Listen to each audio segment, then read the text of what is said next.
La santé de l'État, c'est la guerre, disait Randolph Bourne. Moi, je me suis toujours demandé pourquoi on était assez fou pour s'entretuer. Vous n'avez jamais remarqué à quel point c'était illogique?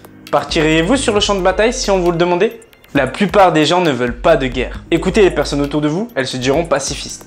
Pourtant, cela fait des milliers d'années que la guerre perdure encore et toujours. Pourquoi ça? C'est une question qui nous a énormément tourmentés avant de comprendre ce qui influence réellement notre comportement. Nous avons découvert que l'humain ne se comportait que rarement rationnellement.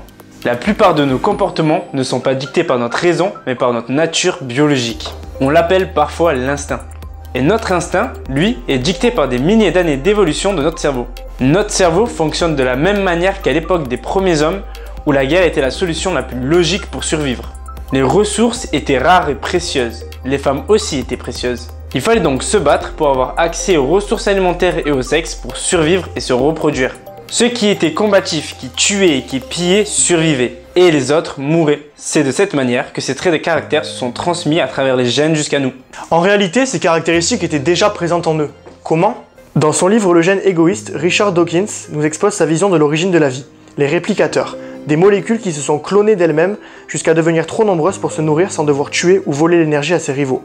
Ce sont ces molécules qui sont à l'origine de la vie et qui composent les espèces vivantes qui peuplent notre monde aujourd'hui.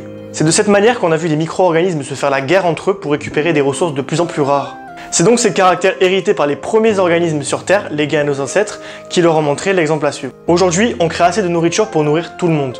Aujourd'hui, on n'a plus besoin de se battre pour obtenir sa propriété privée et son espace personnel, les lois s'en chargent. Plus besoin donc de s'entretuer pour survivre. Pourtant, les guerres continuent. Pourquoi? Parce que le cerveau humain fonctionne de la même façon qu'avant.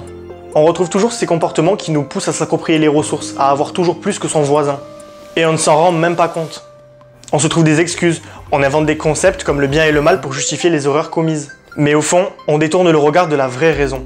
Nous sommes conditionnés pour survivre, prendre, voler et piller les plus faibles. Et cette irrationalité nous mène à des justifications de guerre absurdes. Évidemment, ce n'est pas le cas de tous. Je suis sûr que vous ne volez pas les affaires de votre voisin ou de vos amis pour survivre. Mais le nerf de la guerre est dans la nature humaine. Si vous étiez à la tête d'une armée ou d'un pays, vous verriez sûrement votre côté reptilien ressortir. Vous savez pourquoi? Car pour perdurer, un pays doit être aussi fort, voire plus fort que les autres. C'est une question de survie. Comment expliquer que les pays dotés d'une arme nucléaire ne se fassent plus directement la guerre? Ou comment expliquer qu'un délinquant préfère agresser une mamie plutôt qu'un rugbyman? Quand le rapport de force est déséquilibré, la nature reprend le dessus. Si demain notre pays devient pauvre et faible, les plus gros poissons voudront nous manger.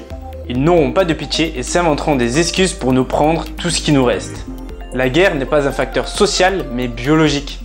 Voilà pourquoi ne pas vouloir de guerre ou trouver ça mal n'est pas une raison suffisante pour que ça s'arrête. Nous ne détournons pas la solution à la fin de la guerre dans le monde. Mais en connaître la cause peut nous aider à remettre certains comportements en question. Rassurez-vous, le tableau n'est pas tout noir. Il existe aussi en nous des gènes qui pourraient contrecarrer notre obsession pour la guerre. La guerre n'est pas la seule stratégie envisagée pour survivre. Comme le décrit bien cet exemple de coopération animale d'un certain type de crevette qui entasse sa nourriture pendant qu'un type de poisson, un goby, le protège des prédateurs. Ou bien la symbiose étonnante du Bernard l'ermite et de l'anémone de mer. Cette dernière se laisse convaincre d'être portée sur le dos de notre crustacé et le protège des pieuvres. Elle gagne en retour de la nourriture gratuite offerte par l'ermite. Plus près de nous, saviez-vous que le chien est une espèce qui a été créée par l'homme? En effet, le chien n'est rien d'autre qu'un loup domestiqué. À l'époque, les loups avaient deux choix. Garder leur liberté mais mourir de faim en étant chassés par des hommes qui étaient plus forts qu'eux, ou troquer leur liberté contre un confort certain mais en devant aider l'homme à chasser. Une relation gagnant-gagnant a donc été opérée. Les loups mangeaient à leur faim et les hommes étaient aidés par de fidèles compagnons. Les loups ont fini progressivement par muter en une espèce plus fidèle et moins sauvage et agressive, les chiens. Voilà pourquoi cette espèce est considérée comme le meilleur ami de l'homme. Dans le règne animal, on peut voir toutes sortes d'atrocités, mais aussi de merveilleux exemples d'entraide. Et si, au lieu d'adopter la survie du plus fort, nous adoptions la survie du plus généreux? Sur ce, nous vous invitons à vous abonner à la chaîne et à aimer la vidéo si elle vous a plu. A plus mes petits manipulateurs.